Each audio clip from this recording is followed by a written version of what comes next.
Yeah, and one more thing about the legacy component here, from our standpoint, beyond the Healthy Oceans Project, is the Clean Regattas program.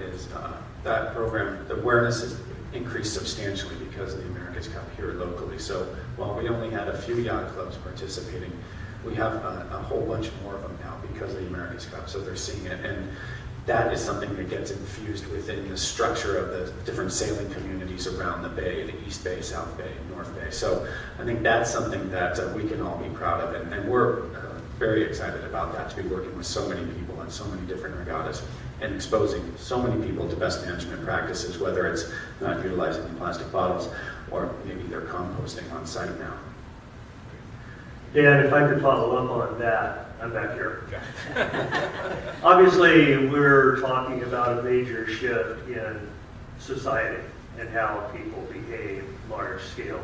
And I think we've already come at least some distance from when I was standing at an AC-45 regatta in San Diego in a food booth, and beside me was a guy who was trying to buy a bottle of water. And he was told, oh, they won't let us sell it to you. And I said, well, why not? And the guy behind the booth said, damned if I know.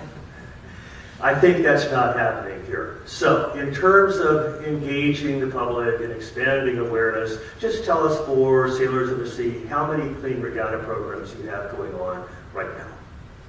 Well, Kimball, worldwide we have probably over 500. We are engaging hundreds of entities, and if we think of the America's Cup as one entity running a half dozen or more America's Cup World Series, you can see how quickly that expands. Somebody like the New York Yacht Club runs the Clean Regatta program, and they do about 30 to 40 regattas a year.